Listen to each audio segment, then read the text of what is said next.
కడప జిల్లా బదివేలు పట్టణంలో అత్యంత పవిత్రమైన కార్తీక మాసం సందర్భంగా బుధవారం కార్తీక పౌర్ణమి సందర్భంగా ప్రధాన శివాలయాలు భక్తులతో కిటకిటలాడాయి. శ్రీ రూపరాంపేట శివానంద స్వామి దేవాలయంలో శివపార్వతులకు భక్తులు కార్తీక దీపాలు వెలిగించి పండ్లు పలహారాలతో నైవేద్యాన్ని సమర్పించి మొక్కులు చెల్లించుకున్నారు. శివనామ స్మరణంతో ఆలయ ప్రాంగణం మార్మోగిపోయింది. ఓం నమ శివాయ అంటూ భక్తులు శివనామ స్మరణతో ఆ ప్రాంతమంతా ఆధ్యాత్మికతను సంతరించుకుంది.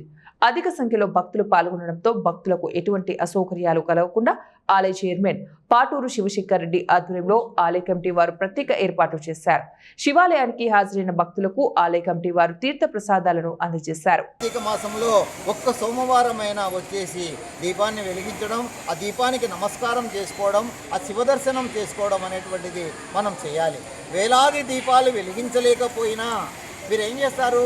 లక్ష ఒత్తులలోము అంటారు, కోటి దీపోత్సవం అంటుంటారు. ఇప్పుడు హైదరాబాద్లో జరుగుతుంది కోటి దీపోత్సవం అని. కోటి దీపాలు వెలిగిస్తారు, అక్కడ లక్ష ఒత్తుల నోము అంటారు. లక్ష ఒత్తులు వెలిగించి చేస్తారు. ఇక్కడ మీరు ఎన్ని ఒత్తులు తెచ్చుకున్నారో నాకు తెలియదు. 365 రోజులు ఎందుకు వేస్తున్నావు? సంవత్సరం రోజులు నేను చల్లగా ఉండాలి స్వామి అని చెప్పేసి 365 రోజులు 365 ఒత్తులు వెలిగించుకుంటూ ఉన్నావు.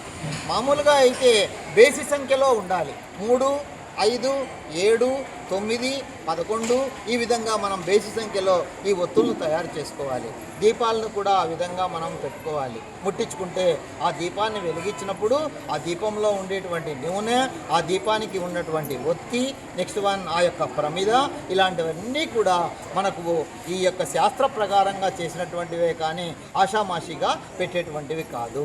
అందుకే దీపం ముట్టియంగానే 4 పక్కల మనం ఏం చేస్తాం? కుంకుమతో బొట్లు పెడతాం. ఎందుకంటే ఆ దీప ఆరాధన అనేటువంటిది చాలా ఇంపార్టెంట్గా మనం భావించాలి.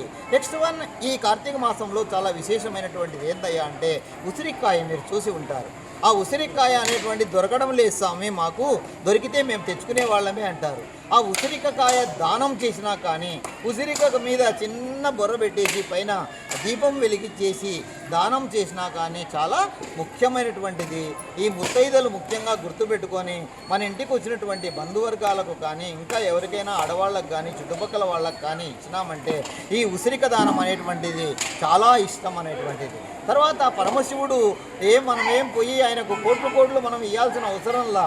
ఆయనకి ఏమి ఇష్టమయ్యా అంటే ఒక్క బిల్వదళం వేసేసి కొంచెం కాసిన్ని నీళ్లు పోసామంటే తృప్తి పడేటువంటి పరమశివుడు ఆయన. అంటే కార్తీక మాసంలో ఒక్క మారేడు దళం, మారేడు అంటే మా రేడు, రేడు అంటే ఏమి? రాజు. మా రాజు అని మనం అర్థం వచ్చేటట్టుగా బిల్వపత్రాన్ని ఆయన దళం మీద, బిల్వపత్రం అంటే ఎన్ని ఉంటాయి? 3 ఉంటాయి. ఆ 3 దళాలు ఉంటాయి. ఆ 3 దళాలు దేనికి గుర్తు? త్రిదళం త్రిగుణాకారం, త్రినేత్రం చే త్రియాయుధం, త్రిజన్మ పాప సంహారం, ఏక బిల్వం శివార్పణం అంటారు. ఆ ఒక్కటే బిల్వం వేసినాం స్వామి, ఈ ఏక బిల్వం ద్వారా మాకు ఈ ప్రసాదించు, మంచి గుణాలను ప్రసాదించు అని చెప్పేసి